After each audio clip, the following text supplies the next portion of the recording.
Barundi kazi bakunzi Burundi. Imbere ya vyose nagomba manze nshimira Imana mushobora vyose umuremyi w'ijuru n'isi yaturemeye igihugu cacu ciza c'u Burundi kandi gatako ikakizigama gushika uyu munsi. Uyu munsi imyaka 57 irarangiye igihugu cacu gihabuje intaye kwikukira. Kuva mu mwaka w'igihumbi kimwe amajana 1962 n'u Burundi bwacu bwigobotora mu vyara vya kavamahanga badushura bufuri na buhoro maze burahagurukana ubugabo urikukira. Ibendera ry'igihugu cacu riraduzwa rirahungabana, ibendera ry'abanyamahanga riramanurwa. Ruririmbo ruhagize igihugu cacu rurasamirana mu Burundi no mu makungu.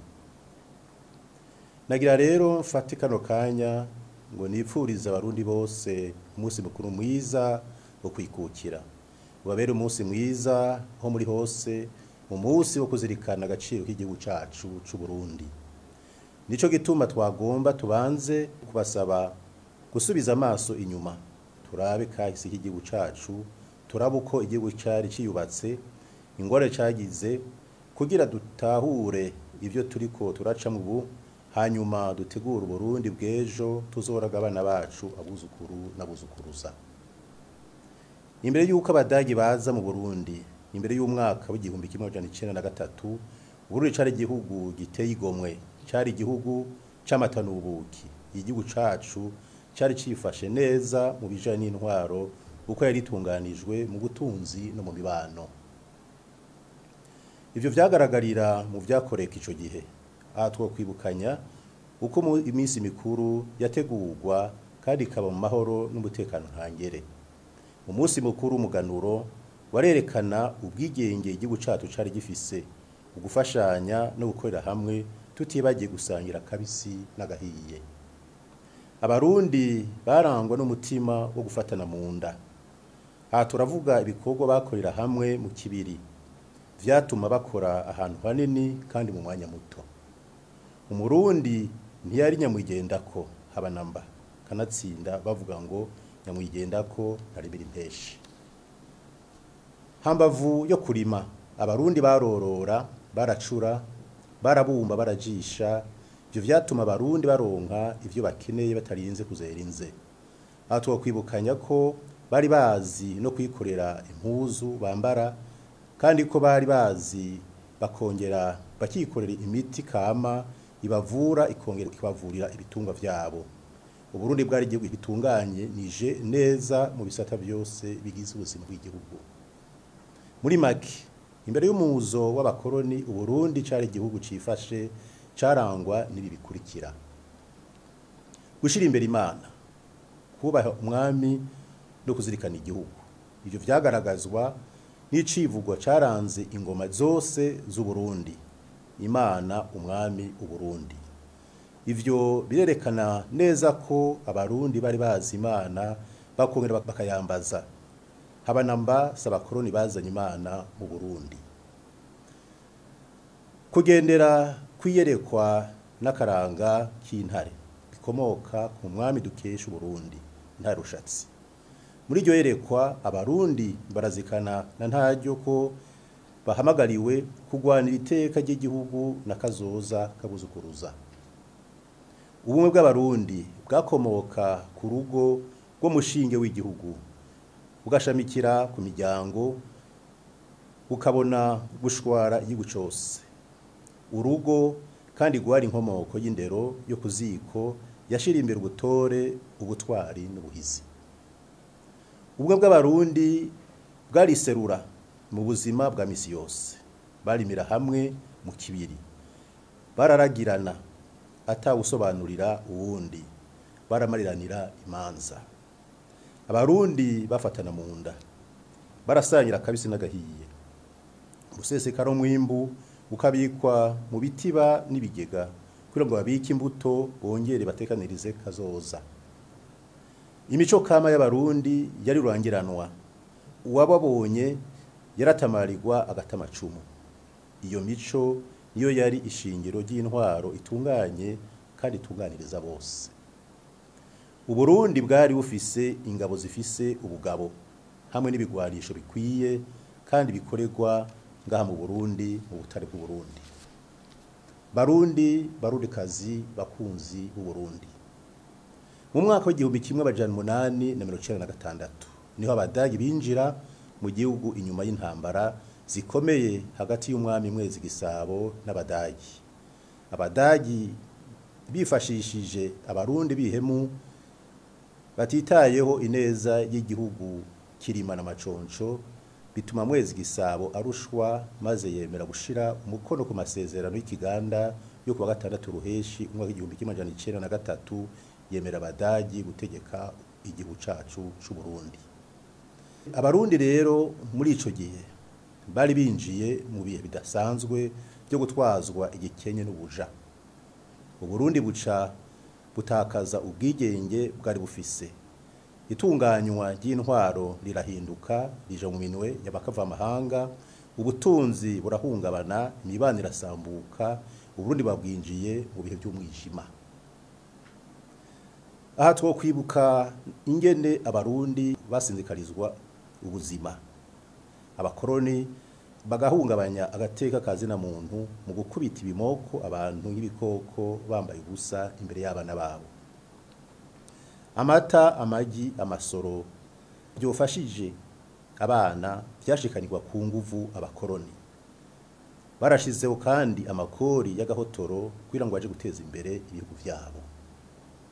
Ntitwokwibagira umugera bateye abarundi w'amacakubiri, ikibi kibishe cagiye kirabica biracika aho mu gihugu cacu. Amuravyibuka bapima abarundi amazuru, uburebure n'ibindi, baducamwo imice ngo abajyanishe, kandi barabishitseko. Niko baragiye ariko basize batoroze, kandi tuvyemere uwatoroze ntiyakaravye yaraduhuganiye koko.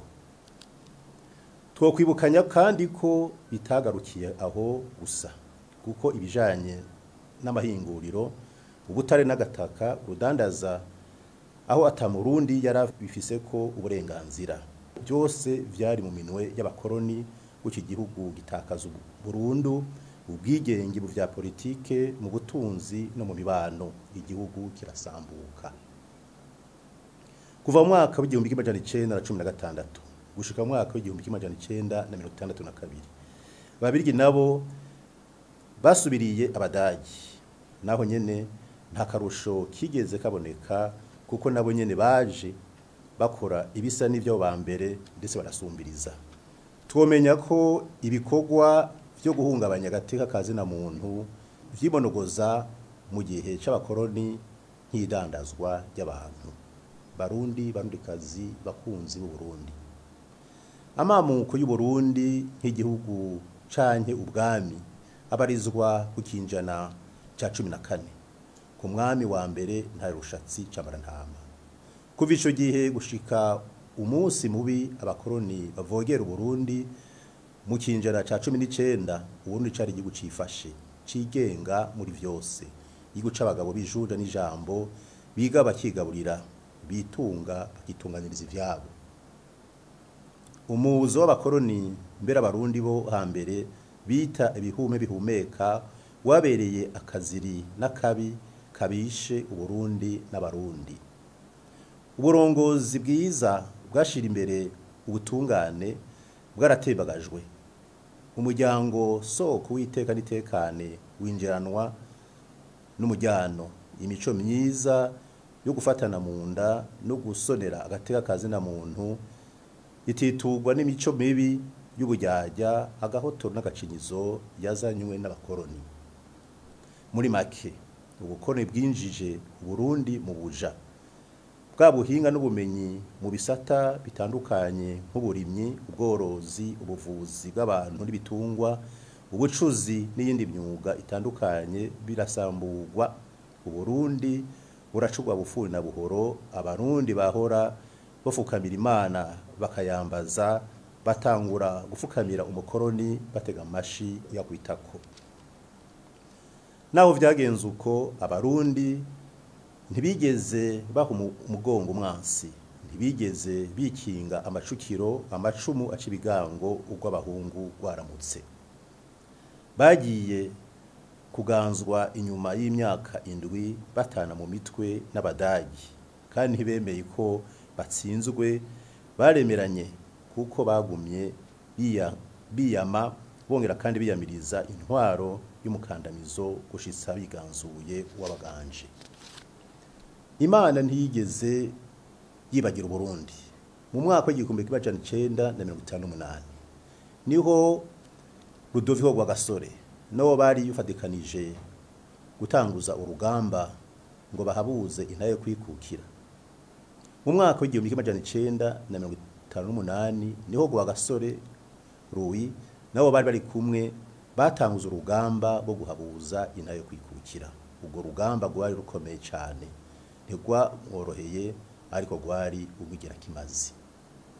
Ntibwamworoheye kuko abakoroni bababajwe n'intsinzi bafadikanije n'abarundi bampemukendamuke baciye umugandagura kwigenekezo rya 13 Gitugutu mu mwaka w'1961.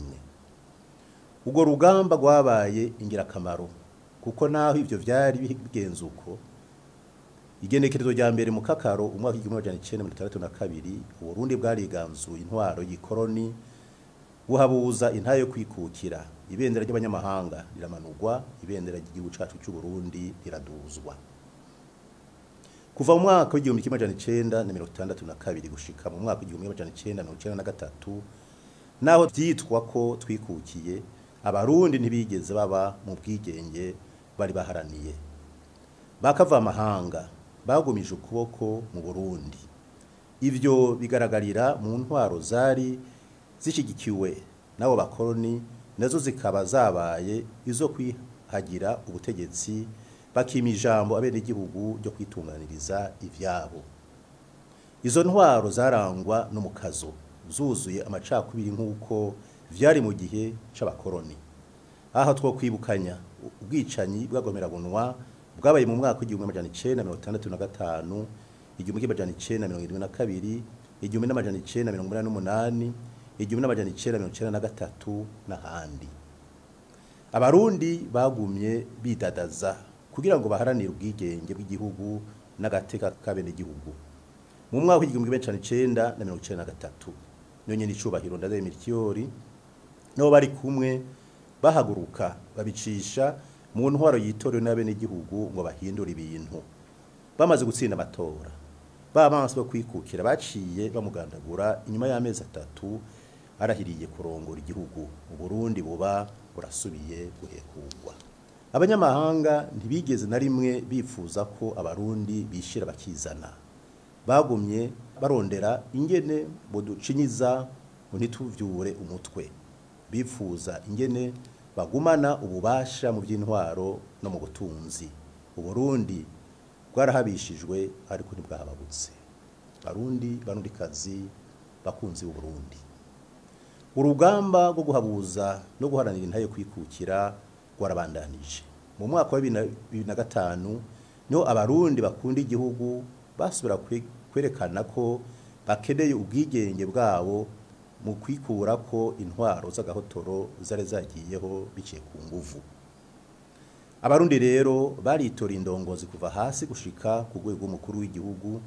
Abenegihugu basubirana ijambo n'iteka, basubira kuronka akaryo ko gutunganya ibijanye n'igihugu cabo mu bwigenge ntangere, haba mu ntwaro, mu butunzi no mu mibano. Izuba ryari ryazimye riba rirasubiye kwaka. None kuva ico gihe gushika uyu munsi hari icoba carakozwe kigaragaza ukwikukira nyakuri kw'igihugu. Nk'uko twabivuze, ukwikukira suko abanyamahanga basubiye iwabo, ahubwo nubwo bubasha ntayigayezwa abenegihugu baronka bwo gutunganya ivyabo. Aha rero ibitari bike vyararanguwe. Nagomba ntagutorero tumwe kuvyakozwe. Ubwa mbere, abarundi bararonse uburenganzira bwo kwitorera indongozi kugira batwagwe nabo bitoreye.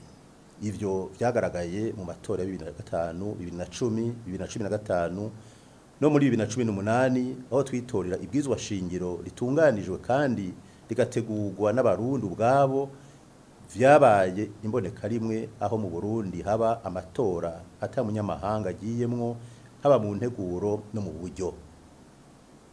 Ubu naho harimirije amatora ya 2020. Aha nabo nyene abarundi bariko barayategura kandi turizeye tudakekeranya ko azoba mu mutekano ntangere akagenda neza cyane. Ubwa kabiri, harashizweho imigwi itandukanye kugira itunganirize abenegihugu kugira idufashe kwigobotora mu mbobane twashizwemo n'ibibi by'abakoroni. Aha twovuga umugwi ujejwe gukinga ihonyabwoko, ujejwe gutatura amatati y'amatongo n'ayandi matungo, ujejwe kuvugana ukuri no kunywanisha abarundi n'iyindi. Iyo nayo ikaba iri ku kivi. Ntitwokwibagira umugwi warujejwe ibiganiro hagati y'abenegihugu wadushikanye kwitegurwa n'itunganywa ry'ibwirizwa shingiro rishasha ryavuye mu vyipfuzo abenegihugu bashikirije ihuriro ry'abanyamigambwe hamwe n'iteko riha ijambo n'ikibanza abadaserukiwe mu nzego zatowe n'abenegihugu. Ubwa gatatu, hariho kandi igikorwa gikomeye cyo gushiraho igitabo kirimwo umugambi ndongoramigambi Uburundi bugiye kumara imyaka 10 bwisunga mu bisata vyose by'igihugu kuva mu mwaka wa 2018 gushika mu mwaka wa 2027. Ibyo vyateguwe n'abahinga b'abarundi n'uburyo buvuye mu gihugu cacu c'u Burundi. Iyo ntambwe nayo nyene irakomeye kuko ari ibiranga igihugu cikukiye. Ubwa kane, mu gisata c'ubutunzi abarundi barakora urudandazwa atagitsure, amahinguriro arubakwa kandi akarongorwa n'abarundi. Ubutare n'agataka biratunganywa neza n'igihugu ku neza y'abenegihugu bose. Ivyo ni intsinzi idasanzwe kuko kugira tubishike ko rwabaye urugamba rukomeye. Ubwa gatanu, mu iterambere harakozwe ibitari bike. Ingomero z'umuyaga nkuba ziriko zirubakwa ku bwinshi, amabarabara, ibitaro, amavuriro, amashuri mato mato ayisumbuye za kaminuza, ibibuga vy'inkino, amashirahamwe yo kuziganya no kuguranana, amashengero ateye igomwe, amahinguriro, amazu nk'ibiro by'abakuru b'imitumba, ba mustanteri, ba buramatari byarubaswe n'ibindi.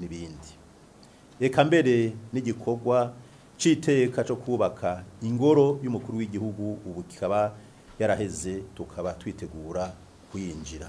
Ubwa gatandatu, mu vya politike ingingo zitari zike zarafashwe kandi zirashirwa mu ngiro kugira umwene igihugu yorherezwe nko kuvuza abakenyezi bibungenze hamwe n'abana batarenze imyaka 5 bavugwa ku buntu, abanyeshuri biga ku ishure shingiro igice ca mbere nabo nyene biga ku buntu. Muri iyo ntumbero yo korohereza abenegihugu harafashwe ingingo yuko Gitega ibaye umugwa mukuru wa politike w'u Burundi, ingingo yashimishije abarundi benshi. Ubwindwi, amakomine yaronkejwe yose imiliyoni 500 buri mwaka, ubu hakaba hongeye ko imiliyoni 70, bisigure ko agiye gutangwa imiliyoni 570 ku ikomine yose kugira ngo igihugu cose gitere imbere ku murindi umwe.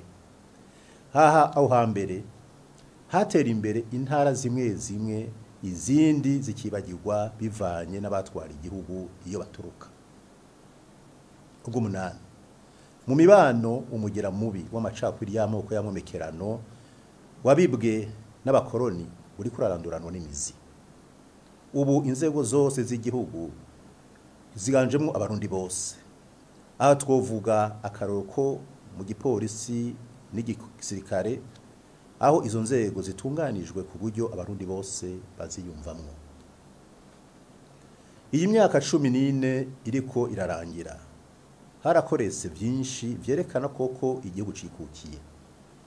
Turazi ko bitashimishije bose nkuko vyamye, kuko bamye bikora n'ubu baragerageje kugandagura intwari zari imbere y'abandi, imbere bamwe bakaba banhasize ubuzima. Ivyabaye mu mwaka wa 2015 vyarerekanye ko abakoroni n'ubu bataraterera hasi kagatima k'amacakubiri ko gusahura ubutunzi n'ibindi. ariko Imana ishimwe kuko abarundi benshi barahagurutse bariyamiriza abo bagumutsi. Barundikazi bakunzi b'u Burundi, kubona duhimbaje uyu munsi mukuru wo guhabuza intahe kwikukira inyuma y'umwaka twitoreye ibwirizwa shingiro dukoresheje uburyo bwacu, ni ikimenyetso kigaragaza ko abarundi batahuye insiguro yo kwikukira. Duhimbaje kandi inyuma y'umwaka twitunganirije umugambi w'igihugu w'iterambere w'imyaka 10, uburyo bwo kurangura nabwo nyene bukaba ahanini buzova iwacu mu Burundi no mu Barundi.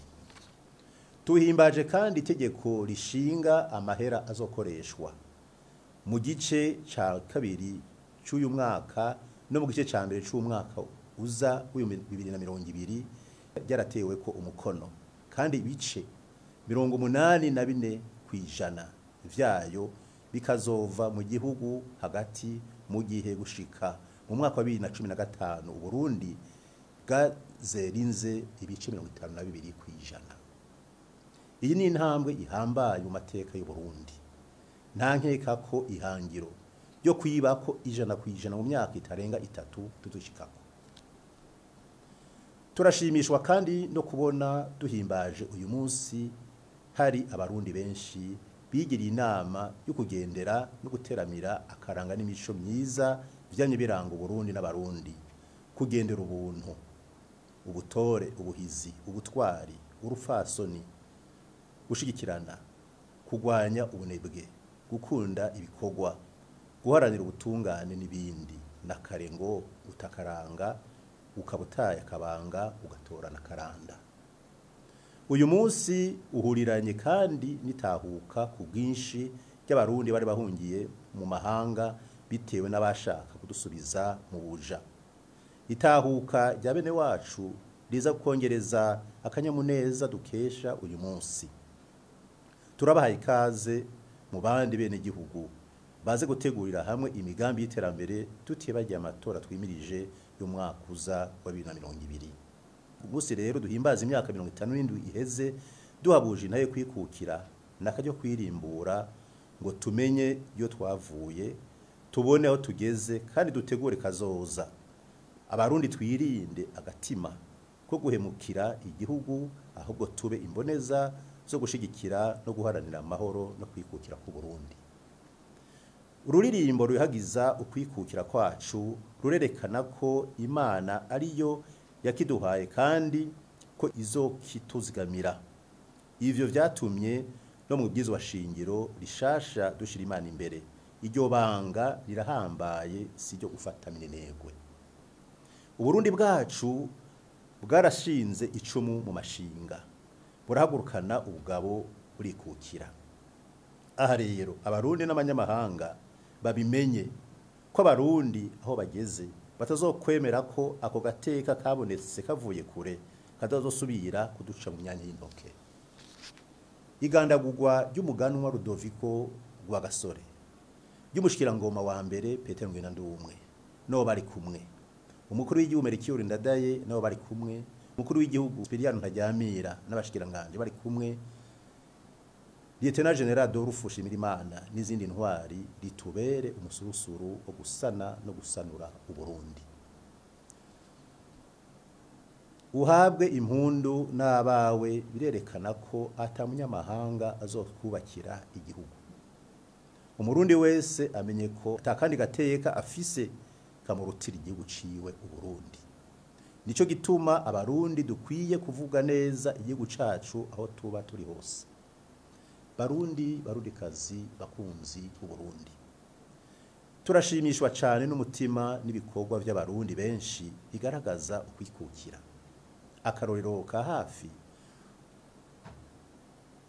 no kwiharanga uburyo n'ibikoresho mu matora yo mu 2015, guterera amatora y'ibwirizwa shingiro n'amatora yo gusubiriza inzego z'igihugu mu mwaka uza wa 2020. Kubera ubwo buryo busa n'ubwakwiye, twashimye ko abarundi n'abakozi ba leta bohagarika ico gikorwa, hagasigara haterera abavyipfuza n'abatari bwabikore gusa. kukaba nkako amatora azobandanya kandi ijana n'ijyanka mu rindi nayo ushaka iteka araritekerera. Turashimiye cyane abene igihugu bamaze gutegera ko kuzerinze bidatera iteka. Dushaka kwitegurira amatora meza guhera ubu no muri kazoza atagira gahonzi kandi agende neza usumba ayo tumaze gutunganya yose muri kahise.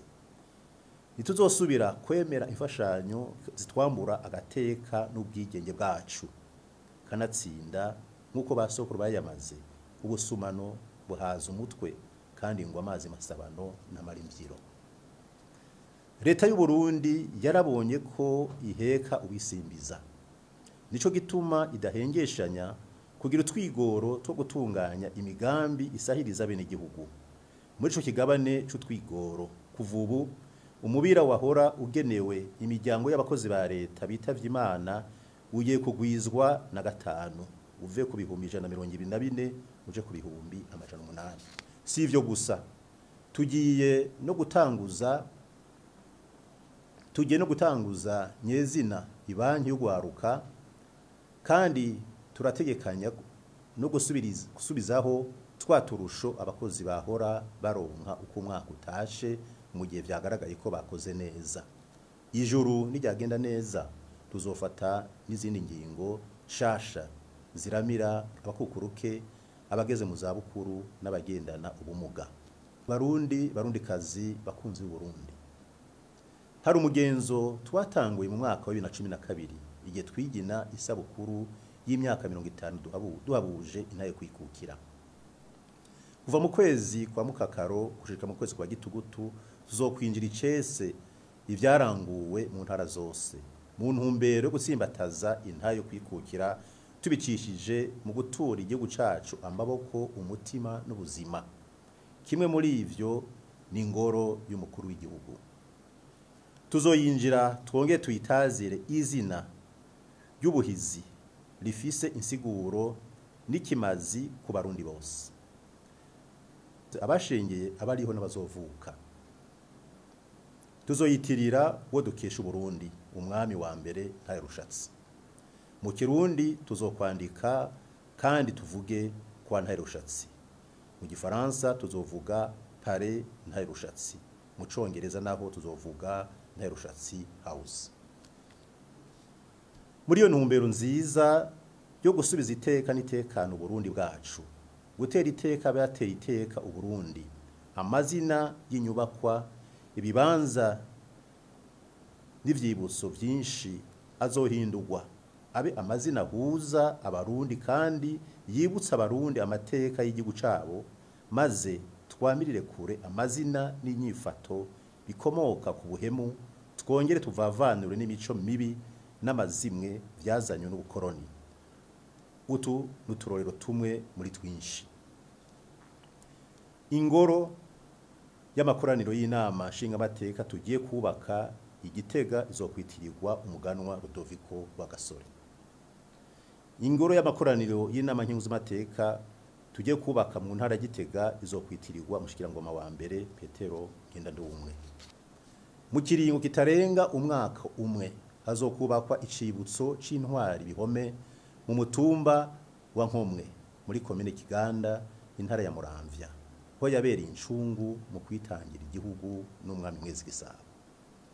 Ikambi y'abasirikare y'amajana 211 y'abakomando Igitega kuva ubu yitirirwa umwami Ntahirugamba.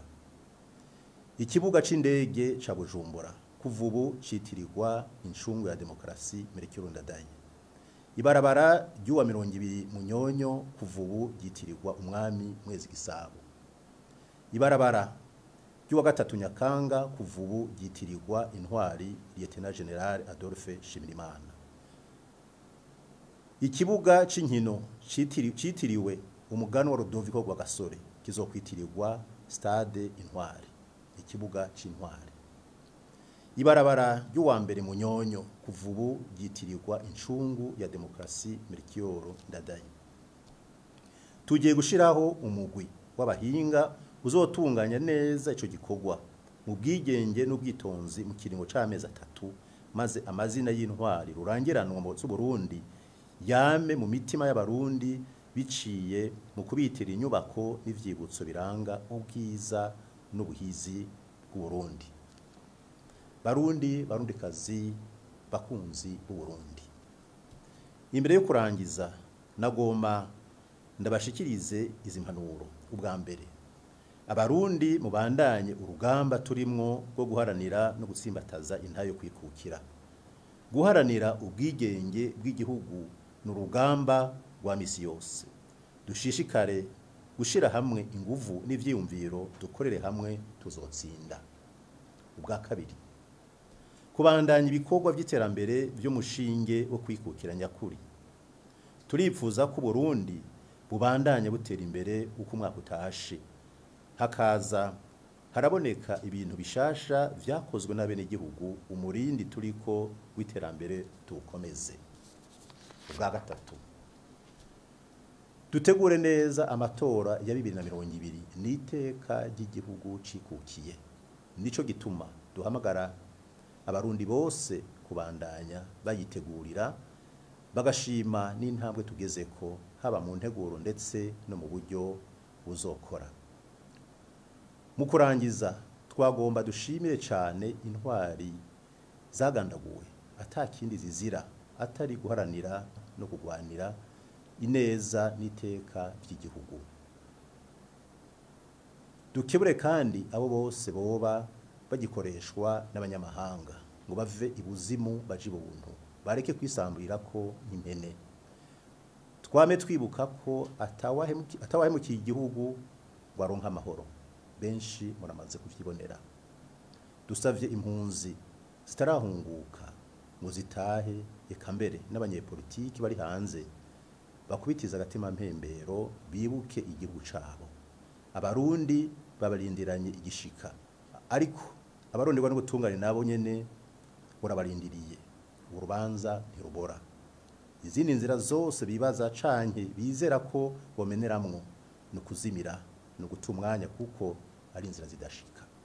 Ni harambe intwari z'u Burundi, ni harambe ntayo kwikukira ku Burundi, ni harambe ubuntu n'abarundi. Murakoze.